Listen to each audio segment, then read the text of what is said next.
Praise the Lord. உங்கள் அனைவருக்கும் என் அன்பின் வாழ்த்துக்கள். இந்த ஜூன் மாதத்தின் முதல் தேதியிலே உங்களை சந்திப்பதிலே மிகுந்த மகிழ்ச்சி. ஆண்டுடைய பெரிதான கிருபையினாலே தேவன் இந்த மாதமும் நம்மை கிருபையாய் நன்மையாய் நடத்துவதற்கு அவர் பிரியமுள்ளவராயிருக்கிறார். எனக்கு அருமையானவர்களே, ஏசாயாவின் புஸ்தகம் 14ஆம் அதிகாரம் 36ஆம் கடைசி வசனத்துடைய பிற்பகுதி சொல்லுகிறது, கர்த்தர் சீயோனை அஸ்திபாரப்படுத்தி சிறுமையானவர்களை அதிலே திடன் முண்டி தங்க பண்ணுவார் என்று வேதம் சொல்லுகிறது. எனக்கு அருமையானவர்களே, கர்த்தர் நம்முடைய காரியங்களை சிலவற்றில் சில பிரச்சனைகள், சிலவற்றில் சில காரியங்கள் நிகழாமல் இருக்கிறது என்று நாம் காத்திருக்கிற பொழுது, அல்லது அதற்காக மிகவும் அங்கலாய்க்கிற பொழுது, ஆண்டவர் ஒரு திட்டம் பண்ணியிருக்கிற காரியத்தை நமக்காக அவர் அஸ்திவாரப்படுத்துகிறவராக இருக்கிறார். உலகத்துல அநேகர் சில காரியங்களை நிலைப்படுத்தணும், உறுதிப்படுத்தணும்னு பிரயாசப்பட்டாலும் தேவன் எதை அஸ்திபாரப்படுத்துகிறாரோ, எதை நிலைநிறுத்துகிறாரோ அதுதான் நம்முடைய வாழ்க்கையில் நிலைநிற்க போகிறது.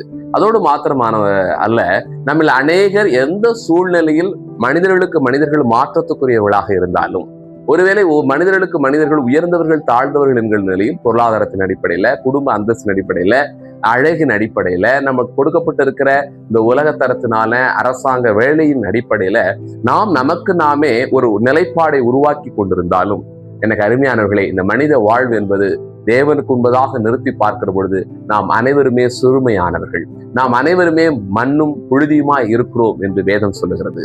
நிலையற்ற இந்த வாழ்க்கையில் நமக்கு கொடுக்கப்பட்டிருக்கிறவர்கள் நிலையானது அல்ல. தேவன் நம்மை எங்கு நிலைப்படுத்தி அஸ்திபாரப்படுத்துகிறாரோ அங்கு நமக்கு ஒரு திடன் இருக்கும், திடன் உண்டாகும் என்று வேதம் சொல்லுகிறது. ஆனபடினாலே இந்த நாளிலும் கூட இந்த வார்த்தை கேட்டுக்கொண்டிருக்கிற நீங்கள், உங்கள் எந்த காரியங்களுக்காக நீங்கள் காத்திருக்கிறீர்களோ, எதிலே திடன் இல்லாதபடி திடனற்றவர்களாக இருக்கிறீர்களோ, இந்த மாதம் கர்த்தர் அந்த காரியங்களை திடன்படுத்த போகிறார். இந்த மாதம் நிறைய தேவைகள் இருக்கிறது. பிள்ளைகளுடைய படிப்பு காரியங்கள், புதிய புதிய காரியங்கள் என்ன இந்த மாதம் துவக்கமா இருக்கும். ஆனாலும் எனக்கு அருமையானவர்களே, உங்கள் அனைத்து காரியங்களையும், உங்கள் அனைத்து தேவைகளையும் சியோனில் இருக்கிற தேவன் அஸ்திபாரப்படுத்தி உங்களை திடப்படுத்துவார். நீங்கள் சிறுமையானவர்களாக உங்களை நினைத்துக் கொண்டிருக்கிறீர்களா? நிச்சயம் கர்த்தர் உங்களை திடப்படுத்தி உங்களை பலவான்களாக, உங்களுடைய தேவைகள், உங்களுடைய காரியங்கள், நீங்கள் எதிர்பார்த்திருக்கிற சகல நன்மைகளில் கர்த்தர் உங்களை திடப்படுத்துவராயிருக்கிறார். அநேகர் சில திருமண காரியங்களுக்காக காத்திருக்கிறீங்க, சில குழந்தை பாக்கியத்துக்காக காத்திருக்கிறீங்க, சில குடும்ப சூழலுடைய சமாதானத்துக்காக காத்திருக்கிறீங்க. எனக்கு அருமையானவர்களே, உங்கள் குடும்பத்தில் இருக்கிற அனைத்து பிரச்சனைகளுக்கு மத்தியிலும் தேவன் இந்த மாதம் தலையிட்டு உங்களை திடப்படுத்த போகிறார். உங்களுடைய தேவைகளை திடப்படுத்த போகிறார். உங்கள் குடும்ப உறவுகளை திடப்படுத்த போகிறார். பிள்ளைகளுக்காய் காத்திருக்கிற காரியங்களை கர்த்தர் கர்ப்பத்தின் கனியை திடப்படுத்த போகிறார் இயேசுவின் நாமத்தினால. மேலும் கர்த்தருடைய பெரிதான கிருபை இந்த மாதம் முழுவதும் உங்களோடு இருக்கும். தொடர்ந்து நாங்கள் ஜெபிக்கிறோம். எங்களுக்காய் ஜெபிக்கிற, இந்த ஊழியத்தோடு கூட இணைந்திருக்கிற பங்காளர்கள், நண்பர்களாக இருக்கிற, உதவி செய்கிறவங்க ஒவ்வொருவரையும் கர்த்தர் இந்த மாதத்திலே அபிர்தமாய் ஆசீர்வதித்து உங்கள் காரியத்தை நிச்சயமாய் திடப்படுத்துவார். எங்களுடைய சுவாசத்தோடு காத்திருங்கள். நீங்கள் கடந்த மாதத்திலே கர்த்தருடைய வார்த்தையிலே வாக்குத்தத்தங்களை ஆசீர்வாதம் பெற்றவர்கள், அதை சாட்சியாக எங்களுக்கு நீங்க கமெண்ட்ல அனுப்பித்தாங்க. நிச்சயமாய் கர்த்தர் உங்களுக்கு பெரிய காரியங்களை செய்வார். மேலும் உங்களுக்காக அதை ஜெபிக்க எங்க குழுவினருக்கு அது உற்சாகமாக இருக்கும். கர்த்தர் தாமே உங்களை ஒவ்வொருவரையும் இந்த மாதத்தினுடைய வாக்குத்தத்தத்தின்படி கர்த்தர் உங்களை ஆசீர்வதிப்பாராக. தலைகளை தாழ்த்துவோம், ஜெபிப்போம். மகா பரிசுத்தமும் இரக்கமும் அன்பு நிறைந்த நல்ல தகப்பனே, ஆசீர்வதிக்கப்பட்ட இந்த அருமையான வேலைக்காக நாங்கள் ஜெபிக்கிறோம். தகப்பனே, நீ சிறுமையான நம்முடைய பிள்ளைகளை சியோனிலே ஸ்திரப்படுத்தி அஸ்திபாரப்படுத்தி ஆண்டவரை சிறுமையானவர்களை திடப்படுத்துவேன் என்று சொன்னீங்களா ஆண்டவரே.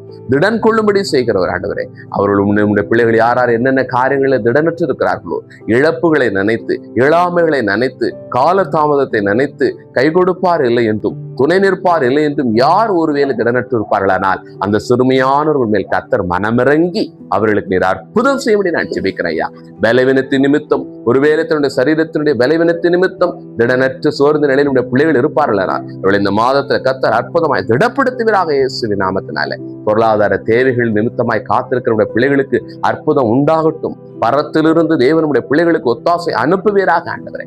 தொடர்ந்து நம்முடைய பிள்ளைகள் ஒவ்வொருவரும் கிருபையில மூடுங்கப்பா. கர்ப்பத்தின் கனியை சுமந்திருக்கிற பிள்ளைகளை திடப்படுத்துங்க. திருமணத்துக்காய் காத்திருக்கிற பிள்ளைகளை திடப்படுத்துங்க. தேவாதி தேவன் ஆண்டவரை சில காரியங்களை தனக்கு சாதகமாய் நடக்க வேண்டும் என்று ஆண்டவரை எதிர்பார்த்திருக்கிற பிள்ளைகளுக்கு அற்புதமாய் சில காரியங்களை வாய்க்க பண்ணுங்கப்பா. எல்லாம் ஆசீர்வாதமாய் நடக்கும். இந்த ஊழியத்தை நேசிக்கிற, மாதந்தோறும் தகப்பன பங்காளர்களாய் நண்பர்களாய் இருந்து உதவி செய்கிற பிள்ளைகள் ஆசீர்வதிக்கப்படுவார்கள் என்று விசேஷமாக நான் வாழ்த்தி ஜெபிக்கிறேன் ஆண்டவரே. தொடர்ந்து நம்முடைய பிள்ளைகள் வாழ்ந்திருக்கட்டும். அநேக குடும்பங்கள் வாழும்படி கர்த்தர் அனுக்கிரகம் செய்யுங்க.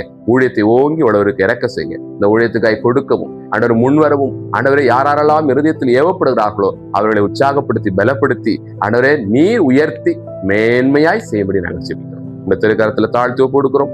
ஆசீர்வதியும் பலப்படுத்தும். இயேசுவின் மூலம் ஜெபிக்கிறோம் நல்ல பிதாவே, ஆமென். கர்த்தர் தாமே உங்களை ஒவ்வொருவரையும் ஆசீர்வதிப்பாராக. தொடர்ந்து எங்களோடு கூட இணைந்திருங்கள். உங்களால் இயந்ததை இந்த அறக்கட்டளைக்கு செய்து உதவுங்கள். இந்த ஊழியத்தை நாம் இன்னும் பெரிய அளவிலே செய்து அநேக ஆயிரங்கள் திருமணங்கள் முடிந்து பிள்ளைகள் மகிழ்ந்தோடு வாழ்ந்திருக்க நீங்களும் இணைந்திருங்கள். அது உங்கள் சந்ததிகளுக்கும் மிகுந்த ஆசீர்வாதமாக இருக்கும். கர்த்தர் உங்களை ஆசீர்வதிப்பார். தேங்க்யூ. God bless you.